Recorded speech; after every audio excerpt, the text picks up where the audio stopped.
Hi, I'm Zach Dietz, and I've been studying Kung Fu for 10 years now. Recently this summer I got my black belt. Today I'm going to be teaching you some basic self-defense. This will be helpful to you if you've ever been bullied or picked on, or if you haven't been bullied or picked on, it'll still be helpful to you. Some people don't know what self-defense is, but I'll explain. It's basically when you protect yourself from anyone who's attacking you verbally, which means they're attacking you with their voice, physically, which means they're attacking you with their body, or both. First, we're going to learn some verbal self-defense. The first method of self-defense we're going to learn is to disagree with the attacker. Here's an example. Yo, Zach, you're stupid. No, I'm not. I'm smart. See how after I stood up for myself, I said a positive thing? This helps because when someone is picking on you, they want to put you down. But if you say something positive about yourself, you're doing the exact opposite of what the attacker wants you to do. The next method of self-defense we're going to learn is to simply ignore the attacker and walk away. Here's an example. Yo, Zach, where'd you get that belt? The women's section?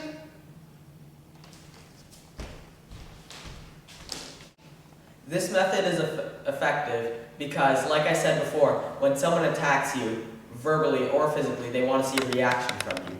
But if you ignore them and don't do anything, they're not getting the satisfaction of seeing a reaction from you.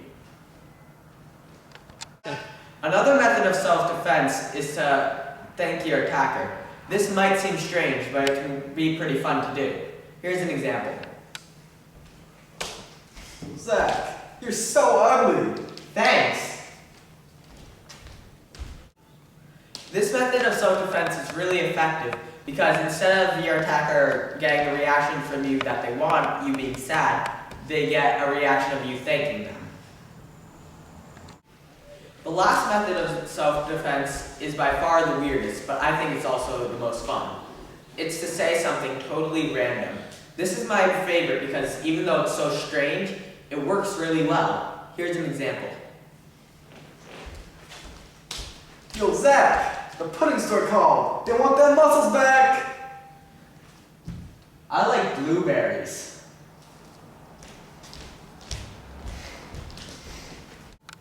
This method is so fun because you get to shock your attacker with something goofy. Also, they're usually too shocked to come up with an answer. Finally, if this method or any of the other methods don't work, who cares? You can just try one of the other methods or walk away. Something you should realize about all these methods of self-defense is that they all aren't hurtful to the attacker. This is because if you are hurtful to your attacker, then they're going to say something mean to you, and you're going to say something mean to them, and it'll go back and forth, and then the verbal fight will escalate to something more than that. And who wants that? You can practice all these methods of self-defense with a partner. This could be your parent or a friend, whoever you want. Now we're going to learn some basic physical self-defense called holds. Before learning these holds, we need to go over one thing first. That thing is that before using your holds, you need to make sure that you absolutely need them. That means that there's a real threat and that you've already tried your verbal self-defense first. The first hold we're going to learn is simple wrist grip. This is when someone's grabbing your wrist with one hand. Okay, there's 3 ways to do this. The first way is to verbally tell them to let go. You want to make sure you're looking them in the eye and you talk with a non-silly voice, because if you're silly, they're not going to pay attention to you. They're not going to take you seriously. So you want to do it like this. Let go. Or another way you could say, let go of my wrist. Okay, the next way to do simple wrist grip is going to be to wave goodbye. What you want to do, the motion, is just like this or like this. Sort of like in Karate Kid when they say wax on, wax off. You want to wave goodbye from the center of your body outward. And when you do that, you want to use a sound. You can say no, or you can do something we call a kia, and it sounds like this. Da. That makes your strike stronger because when you use that, that sound from your lower abdomen, it shakes your abdomen, and your abdomen's attached to all of you, so it makes you vibrate. Duh. No.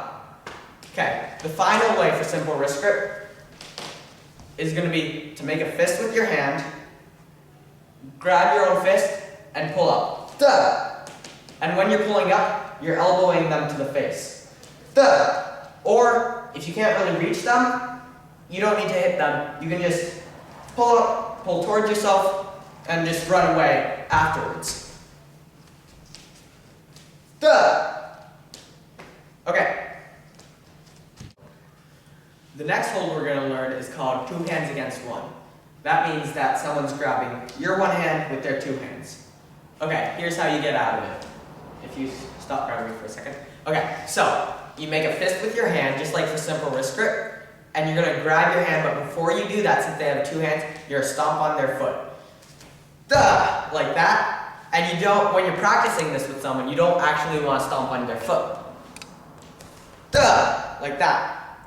But you don't actually want to do this when you're practicing with someone, like I said. So, you stomp on their foot, duh, make a fist, grab your own hand from above, just like you do in simple wrist grip, and you pull, duh. Duh, duh. Or, no, no. The next hold we're going to learn is called 2-hand push front. It's when the attacker is pushing you with 2 hands. So what we're going to do for that is, if they're pushing you, you make a water fountain motion like this, that, and then a palm straight to the face. Duh! And you do that to their nose. Okay, so let's review that. So the water fountain motion, what you want to do is you bring your palms together like that, and then you bring them out, sort of like an X, or you can pretend like a water fountain shooting water out. And you want to have your wrists at an angle out, okay? And then, for the palm strike, you want to hit right here with this part of your hand to their nose, okay? So if my attacker comes over, and he's pushing on my shoulders, I do that motion, duh! Or, if he comes again, duh! Good. The next hold we're going to learn is called almost choke. It's when they're about to choke you. This is, you prevent this the same way that you do for 2-hand push front. If my attacker comes in, he's about to choke me, duh! So I make that water fountain motion, I palm straight to the face. Another way you can do it, no! Good.